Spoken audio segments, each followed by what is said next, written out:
സ്വഹാബത്തിന്റെ ചരിത്രത്തിൽ കാണാം, പൂച്ചയെ പോലും അകത്തു നിന്ന് പുറത്താക്കിയതിനു ശേഷം മാത്രമേ ഭാര്യ ഭർത്താക്കന്മാർ ഒന്നിച്ച് കിടക്കാറുള്ളൂ എന്ന് ചരിത്രത്തിൽ കാണാം. പൂച്ചയെ പോലും പുറത്താക്കിയിട്ട്, അതാണ് ലജ്ജ എന്ന് പറയുന്നത്. ലജ്ജ എടുത്തു പോയി, അതാണ് നമ്മളെ ഏറ്റവും വലിയ പ്രശ്നം. ഈമാനിൽ കണക്ട് ചെയ്ത ലജ്ജ എടുത്തു പോയിട്ടുണ്ട്. ആണുങ്ങളുടെ നിന്നും പോയി, പെണ്ണുങ്ങളുടെ നിന്നും പോയി, എല്ലാവരുടെ നിന്നും പോയി. നമ്മളെ ഏറ്റവും വലിയൊരു ശ്രമം വേണ്ടത് ലജ്ജ തിരിച്ചു കൊണ്ടുവരാനാണ്. കാരണം ഇസ്ലാം ദീനിലല്ലാതെ വേറൊരു മതത്തിലും ഹയാ ആവശ്യമുള്ളതാണ് എന്ന ചർച്ചയില്ല. ഇലാഹിയായ മതത്തിലല്ലാതെ വേറെ എവിടെയും അത് ചർച്ചയില്ല. അതുകൊണ്ട് നമ്മളാണത് തിരിച്ചു കൊണ്ടുവരേണ്ടവർ, നമ്മളത് തിരിച്ചു കൊണ്ടുവരണം. അതൊരു വിജയത്തിന്റെ മാർഗമാണ്. ഏറ്റവും കൂടുതൽ ലജ്ജയുള്ളവനാണ് ഏറ്റവും കൂടുതൽ ഈമാനുള്ളവൻ. ഏറ്റവും കൂടുതൽ ലജ്ജയുള്ളവളാണ് ഏറ്റവും കൂടുതൽ ഈമാനുള്ളവൾ. അതുകൊണ്ട് ഇത് കുട്ടികളെ നമ്മൾ പഠിപ്പിക്കണം, ശരിക്ക് കുട്ടികളെയും പഠിപ്പിക്കണം. അപ്പോഴേ അവർക്ക് മറക്കാൻ തോന്നുള്ളൂ. കാണുന്നതിൽ ലജ്ജ വേണം, കാണാതിരിക്കുന്നതിൽ ലജ്ജ ഉണ്ടാവണ്ട. എങ്ങനെ ഇപ്പൊ കാണാതിരിക്കലേ നമുക്ക് മടി തോന്നണേ, എങ്ങനെയാ ഇപ്പൊ മുഖം കാണിക്കാതിരിക്കുക, അതൊരു ലജ്ജയാണ്. കാണുന്നതിൽ ലജ്ജയായിട്ട് അത് എന്ന് മാറുമോ അന്ന് നമുക്ക് വിജയം ഉണ്ടാവും. നമ്മളെ കുട്ടികൾ പഠിക്കണത് നമ്മളിൽ നിന്നാണ് നമ്മുടെ മക്കൾ പഠിക്കുന്നത്. അതുകൊണ്ട് ഞാൻ ഏതായാലും ഉസ്താദെ ഇങ്ങനെ ആയിപ്പോയി, കുട്ടികൾ നന്നാകാൻ വേണ്ടി ഒന്ന് ദ്വാരക്കൊണ്ടു എന്ന് പറഞ്ഞിട്ട് 100 റുപ്യ വേദന കൊടുത്തിട്ട് ആദ്യം നമ്മൾ നന്നാവാൻ തീരുമാനിച്ചാൽ കുട്ടികൾ ഓട്ടോമാറ്റിക്കായിട്ട് നന്നാവും. 100 റുപ്യ കൊടുത്തോളി, ദ്വാരന്നോളി, അതൊക്കെ വേണ്ട തന്നെയാണ്. എന്നാഞ്ഞിപ്പോൾ അതൊക്കെ നിർത്താൻ തീരുമാനിക്കണ്ട, അതൊക്കെ വേണം. അതിൻ്റെ ഒപ്പം നമ്മളൊന്ന് നേരാവാൻ തീരുമാനിക്കുകയും വേണം. നമ്മളൊരു നേരാവാൻ തീരുമാനിക്കണം. നമ്മളെ ഇസ്ലാമിക് സെന്ററിന്റെ വളരെ പ്രധാനപ്പെട്ട ഒരാളോട് സംസാരിച്ചപ്പോൾ അദ്ദേഹം പറഞ്ഞു, എനിക്ക് പുടിയരച്ചതിന് ശേഷം സുബ്ഹി ഖളാ ആയത് ഓർമ്മയിലില്ല, എൻ്റെ ഉമ്മ അത്തിരി ഉഷാറായിരുന്നു എന്ന് പറഞ്ഞു. എന്തൊരു സന്തോഷമുള്ള വർത്താനാണത്, വലിയ സന്തോഷമുള്ളൊരു വർത്താനാണത്. കുട്ടികളെ സുബഹിസ്കരിപ്പിക്കുന്നത് ഉമ്മയും വാപ്പിയും തന്നെയാണ്, വേറെ ആരുമല്ല. ആദ്യം നമ്മൾ നിസ്കരിക്കാൻ തയ്യാറാണെങ്കിൽ നമ്മളെ കണ്ട് നമ്മളെ കുട്ടികളും തയ്യാറാവും. ഗൾഫ് നാടുകളിൽ കുറച്ചൊക്കെ ഒരു മെച്ചമുണ്ട് കേട്ടോ. നാട്ടിൽ ആ വിഷയം ഇതിലേറെ പരാജയം. ഗൾഫിൽ കുറേയൊക്കെ ഒരു മെച്ചമുണ്ട് ആ വിഷയത്തിൽ, ഞാൻ മനസ്സിലാക്കി കൊടുത്തോളാം. സുബഹിക്ക് നിൽക്കുന്ന വിഷയത്തിൽ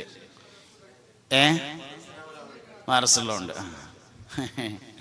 നാട്ടില് അതെന്ന് മാത്രല്ല, നാട്ടിൽ ഇപ്പൊ എല്ലാ ഭക്തനും പള്ളിയിൽ പോകണം. നമ്മൾ വരെ നാട്ടിൽ പോയാൽ അതിന് ഒഴിവിട്ടുന്നില്ല. ഒഴിവിട്ടായിട്ടാണെങ്കിൽ അത് വേറെ, പക്ഷെ ഒഴിവിട്ടിയാൽ തന്നെ പോകൂലെങ്കിൽ അവൻ എന്താ കാട്ടുക? ഒഴിവിട്ടണില്ല എന്നല്ലെങ്കിൽ വേറെ പല വഴിയുണ്ട്. പക്ഷെ ഒഴിവ് കിട്ടിയാലും നമ്മൾ പോകൂലാച്ച എന്ത് ചെയ്യും? അതൊരു പ്രശ്നം തന്നെയാണല്ലോ. അതുകൊണ്ട് ഫർദ് നിസ്കാരത്തിന്റെ കാര്യത്തില്, സുന്നത്ത് നിസ്കാരത്തിന്റെ കാര്യത്തില് നമ്മൾ എത്ര കണ്ട് ശ്രദ്ധിക്കണുണ്ടോ അത്ര കണ്ട് നമ്മളിൽ നിന്ന് അത് നമ്മളെ കുട്ടികൾക്ക് പകർന്നു കിട്ടും. നമ്മളെന്തൊക്കെ ചെയ്യണോ അതന്നെയാണ് കുട്ടികളെ നമ്മളിൽ നിന്ന് അഭ്യസിക്കുന്നത്. ഓരോ കാര്യത്തിലും ആ ശ്രദ്ധ നമുക്കുണ്ടായിരിക്കണം. ഓരോ കുട്ടികളുടെ ഓരോ ചോദ്യങ്ങളും നമ്മൾ ശ്രദ്ധിക്കണം. കുട്ടികളുടെ ഓരോ പെരുമാറ്റവും ശ്രദ്ധിക്കണം. ആദ്യഘട്ടത്തിൽ തിരുത്തിയില്ലെങ്കിൽ പിന്നെ നമുക്ക് തിരുത്താൻ കഴിയൂല. പല വിഷയവും അങ്ങനെയാണ്. ഫസ്റ്റത്തെ പ്രാവശ്യം തന്നെ ഇടത്തെ കൈ കൊണ്ട് വെള്ളം കുടിക്കണ സമയത്ത് മോനെ അത് വേണ്ട, വലത്തെ കൈ കൊണ്ട് കുടിച്ചാൽ മതി എന്ന് പറയാൻ പറ്റണം നമുക്ക്. കൊഴിഞ്ഞു ചാടിയ ഭക്ഷണം എടുക്കാൻ മാപ്പിളാര് ഭക്ഷണം കഴിക്കുന്നതും അല്ലാത്തൊരു ഭക്ഷണം കഴിക്കുന്നതും തമ്മിൽ ഒരുപാട് വ്യത്യാസമുണ്ട്. ആ വ്യത്യാസം കാണണം. അദബുകളിൽ വെച്ച് ഏറ്റവും വലിയ അദബ് ഭക്ഷണത്തിന്റെ അദബാണ്. അദബുകളിൽ മര്യാദയിൽ വെച്ച് ഏറ്റവും വലിയ മര്യാദ ഭക്ഷണത്തിന്റെ മര്യാദയാണ്. ഭക്ഷണത്തിൽ മര്യാദ പാലിക്കുന്നവൻ ജീവിതത്തിൽ മൊത്തത്തിൽ മര്യാദയുള്ളവനായിരിക്കും. എല്ലാ അദബും മര്യാദയും നഷ്ടപ്പെടാറുള്ളത് ഭക്ഷണത്തിന്റെ അടുത്തെത്തിയാലാണ്. നമ്മൾ കഴിക്കണ ഭക്ഷണം നമുക്ക് ഉപകാരപ്പെടുന്നില്ല. എന്തേ കാരണം? ഔസുല്ലാദം പറഞ്ഞു അതിന്റെ കാരണം. സുൽത്താൻ മുഹിയുദ്ദീൻ അബ്ദുൽ ഖാദിർ ജീലാനി റളിയല്ലാഹു അൻഹു പറഞ്ഞിരിക്കുന്നു, ഭക്ഷണം കഴിക്കുന്ന സമയത്ത് അള്ളാഹുവിനെ കുറിച്ച് ആലോചിക്കാത്തതാണ് ഭക്ഷണം ഉപകാരപ്പെടാത്തതിന്റെ കാരണം. കുട്ടികൾക്ക് മുലപ്പാല് ഉപകാരപ്പെടുന്നതിന്റെ കാരണം കുട്ടി ഭക്ഷണം കഴിക്കുമ്പോൾ അൽഹംദുലില്ലാഹ് എന്നല്ലാതെ ഖൽബിൽ വേറൊന്നുമില്ല എന്നതാണ്. കുട്ടി മുലടിക്കുമ്പോ കുട്ടിയുടെ ഖൽബിൽ അൽഹംദുലില്ലാഹ് എന്ന് മാത്രമേ ഉണ്ടാവുള്ളൂ എന്നാ. നമ്മൾ ഭക്ഷണം കഴിക്കാതിരുന്നാലും നാട്ടുകാരെ പറ്റി മുഴുവൻ പറഞ്ഞാലും അള്ളാഹിനെ പറ്റി ഒരു ഹർഫും പറയില്ല. ഭക്ഷണത്തോടുള്ള ശുക്ർ എന്ന് പറഞ്ഞാൽ രണ്ട് കാര്യമാണ്. ഒന്നുകിൽ ഭക്ഷണത്തെ കുറിച്ച് സംസാരിക്കാം, അല്ലെങ്കിൽ ഭക്ഷണം തന്ന അള്ളാഹുവിനെ കുറിച്ച് സംസാരിക്കണം. നമുക്കൊരു ഉപകാരം കിട്ടിയാൽ ആ ഉപകാരത്തെ കുറിച്ച് സംസാരിക്കൽ അതിനോടുള്ളൊരു നന്ദിയാണ്. അപ്പൊ ഭക്ഷണത്തെ കുറിച്ചുള്ള സംസാരം അതിനോട് ചെയ്യുന്നൊരു നന്ദിയാണ്, നല്ല സംസാരം. അല്ലെങ്കിൽ ഭക്ഷണം തന്ന അള്ളാഹുവിനെ കുറിച്ചുള്ള സംസാരമാണ് വേണ്ടത്. ലഇൻ ശക്കർതും ലഅസീദന്നകും വലഇൻ കഫർതും ഇന്നദാബി ലശദീദ്. അതുകൊണ്ട് ഇലാഹിയായ ചിന്തകളിലേക്ക് നമ്മളും നമ്മുടെ കുടുംബവും മടങ്ങണം. അതിനാണ് പരിശുദ്ധമായ ദീനുൽ ഇസ്ലാം എന്ന് പറയുന്നത്.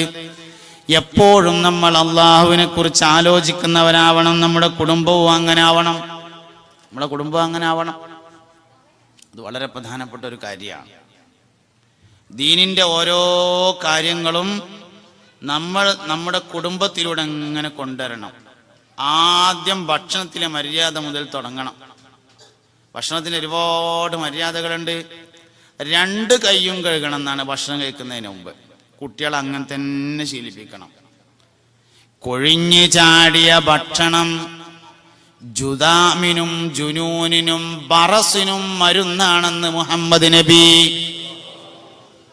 കൊഴിഞ്ഞാടിയ ഭക്ഷണം 3 അസുഖത്തിന് മരുന്നില്ല എന്ന് വിധി എഴുതിയ 3 രോഗത്തിന് ചികിത്സയാണ് കൊഴിഞ്ഞാടിയ ഭക്ഷണം. എന്തേലും പറയണ മനുഷ്യൻ പറഞ്ഞതല്ല. വമാ യന്തിഖു അനിൽ ഹവാ ഇൻ ഹുവ ഇല്ലാ വഹ്യുൻ യൂഹാ. വമാ യന്തിഖു അനിൽ ഹവാ, ഹവയെ കൊണ്ട് ഞാൻ സംസാരിക്കുന്നില്ല, എനിക്കിഷ്ടമുള്ളത് പറയുന്ന ആളല്ല ഞാന്. ഇൻ ഹുവ ഇല്ലാ വഹ്യുൻ യൂഹാ, വഹീന്റെ അടിസ്ഥാനത്തിൽ മാത്രമേ സംസാരിക്കാറുള്ളൂ. വഹീന്റെ അടിസ്ഥാനത്തിലുള്ള ഇൽമു യഖീനായ ഇൽമാണ്. അങ്ങനെ തന്നെയാണ്.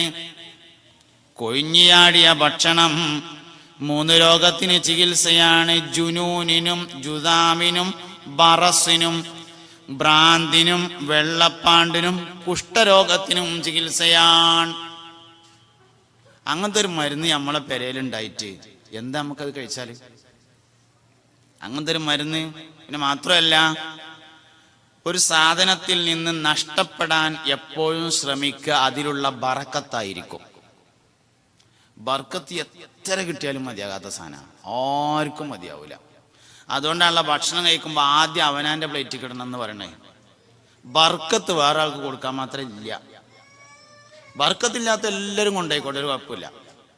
ബർക്കത്ത് ഞമ്മക്ക് എത്ര കിട്ടിയാലും മതിയാവില്ല. അത് ഇനി എത്ര പ്രധാനപ്പെട്ട ആളാണെങ്കിലും മറ്റൊരാൾ കൊടുക്കാൻ മാത്രം ഇല്ല സാധനേ. അതുകൊണ്ട് ആദ്യത്തേതും അവസാനത്തവും നമ്മൾ തന്നെ എടുക്കണം. കിട്ടുമെങ്കിൽ ഇട്ടോ, തട്ടിപ്പറിക്കണം എന്നല്ല ഈ പറഞ്ഞതിൻ്റെ അർത്ഥം. കിട്ടുമെങ്കിൽ നമ്മൾ തന്നെ എടുക്കണം. അവസാനത്തെ പറ്റി നമ്മൾ തന്നെ എടുക്കണം, ആദ്യത്തതും നമ്മൾ തന്നെ എടുക്കണം. കാരണം അത് രണ്ടും, ആദ്യത്തിനും അവസാനത്തിലുമാണ് ബർക്കത്ത് എന്ന് മുഹമ്മദ് നബി സല്ലല്ലാഹു അലൈഹി വസല്ലം തങ്ങൾ പഠിപ്പിച്ചിട്ടുണ്ട്. ജീവിതത്തിന്റെ ബർക്കത്ത് നഷ്ടപ്പെട്ടാൽ പിന്നെ എന്തിനാ പറ്റുക? ബർക്കത്ത് എന്ന് പറഞ്ഞാൽ ഭക്ഷണത്തിൽ മാത്രമൊന്നല്ല, എല്ലാറ്റിലും ഉണ്ട്. എല്ലാവരും ഉണ്ട്. മക്കളിൽ ബർക്കത്തുണ്ടല്ലോ. 10 മക്കളുണ്ട്, ആവശ്യ നേരത്തെ ഒറ്റൊന്നും ഉണ്ടായില്ല. ഒരു കുട്ടിയേ ഉള്ളൂ, എല്ലാറ്റിനും ഓൻ തന്നെ ഉണ്ട്. ബർക്കത്തിലുള്ള വ്യത്യാസമാണത്. ബർക്കത്തുണ്ടെങ്കിൽ 1,00,000 റുപ്യ ഉണ്ട്, 10 ലക്ഷം റുപ്യ കടമുണ്ട്. 300 റുപ്യ ആകുള്ളൂ, 100 റുപ്യന്റെ ആവശ്യമുള്ളൂ, 200 റുപ്യ ബാക്കിയുണ്ട്. ബർക്കത്തുകൾ തമ്മിലുള്ള വ്യത്യാസമാണത്. ബർക്കത്തുള്ള സാധനം കുറച്ച് മതിയാവും, ബർക്കത്തില്ലാത്ത എത്ര ഉണ്ടായിട്ട് ഒരു കാര്യമില്ല. അള്ളാഹു നമ്മുടെ ജീവിതത്തിൽ ബർക്കത്ത് നൽകട്ടെ. ആയുസ്സിൽ ബർക്കത്തുണ്ടല്ലോ, ആയുസ്സിലൊരു ബർക്കത്തുണ്ട്, സമയത്തിൽ ബർക്കത്തുണ്ട്. സമയത്തിലൊരു ബർക്കത്തുണ്ട്. ഒരു ദിവസം രാവിലെ ബർക്കത്തില്ലാത്ത ദിവസമാണെങ്കിൽ അന്നത്തെ ദിവസം ഒന്നിനും പറ്റൂല. ബറക്കത്തുള്ള ദിവസമാണെങ്കിലോ ഇന്ന് എന്തൊക്കെ നടന്നത് എന്ന് വൈകുന്നേരം കണക്കൂട്ടിയാ കിട്ടും. ഇന്നിപ്പോ എന്തൊക്കെ ഉണ്ടായി, കിട്ടും. ബർക്കത്തില് ഇന്നത്തെ ദിവസം ഒന്നും നടന്നില്ല, ബർക്കത്തില്ല ദിവസം. സുബ്ഹി നിസ്കാരം നഷ്ടപ്പെടുന്നവന് ബർക്കത്തില്ല. അത് നമ്മളെ കുട്ടിയേക്ക് നഷ്ടപ്പെട്ടാൽ കുട്ടിയേക്ക് ബർക്കത്തുണ്ടാവില്ല, വീട്ടിൽ നഷ്ടപ്പെട്ടാൽ വീട്ടിൽ ബർക്കത്തുണ്ടാവില്ല.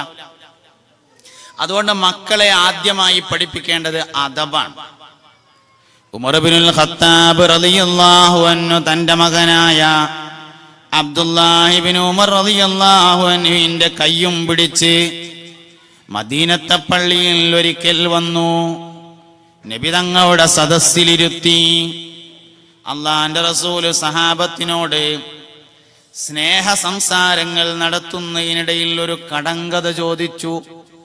സഹാബ, കമ്പില്ലാത്ത ഒരു മരത്തിന്റെ പേര് പറയാമോ സഹാബ? കമ്പില്ലാത്തൊരു മരത്തിന്റെ പേര് പറയാൻ പറ്റുമോ? മരം എന്ന് പറഞ്ഞപ്പോ സഹാബാക്കൾ ഇങ്ങനെ കാട്ടുമരങ്ങളെ കുറിച്ച് ആലോചിച്ചു. മൂച്ചി, പിലാവ്, അതിനൊക്കെ കൊമ്പുണ്ട്, ഒരു ഐഡിയ ഇല്ല. അവസാനം അവർ പറഞ്ഞു, അല്ലാഹു റസൂലുഹു ആലം, അല്ലാഹു റസൂലിനറിയാം. നബിതങ്ങൾ മറുപടി പറഞ്ഞു, സഹാബാദി തപ്പന മരമാകുന്നു. സദസ്സ് പിരിഞ്ഞു പോകുമ്പോ അബ്ദുല്ലാഹിബ്നു ഉമർ റളിയല്ലാഹു അൻഹു വാപ്പാനോട് പറഞ്ഞു, വാപ്പാ, നബിതങ്ങൾ ചോദിക്കാൻ തുടങ്ങിയപ്പോൾ തന്നെ എനിക്കതിന്റെ ഉത്തരം അറിയാമായിരുന്നു. ചോദിച്ചാൽ തുടങ്ങിയപ്പോ തന്നെ എനിക്ക് അതിന്റെ ഉത്തരം അറിഞ്ഞിരുന്നു പറഞ്ഞു. എടാ മനെ, എന്തെടാ അത് പറയാഞ്ഞ്? അതാണ് പറഞ്ഞിക്കുകയാണെങ്കിൽ വാപ്പാക്ക് എന്തൊരു അഭിമാനമായിരുന്നു. നാലാളിടയിൽ പറയണ്ടേ, ഇൽമല്ലേ, ചോദിച്ചാ പറയണ്ടേ. വാപ്പ 4 ഡയലോഗ്.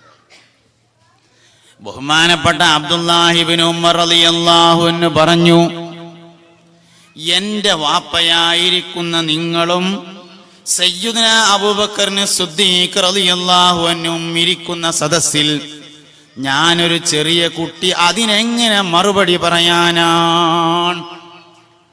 അതാണ് അദബ് എന്ന് പറഞ്ഞ സാധനം. വിവരമുള്ളതൊക്കെ പറയാന്നുള്ളതല്ല. അദബ് എന്ന് പറഞ്ഞ സംഗതി അതാണ്.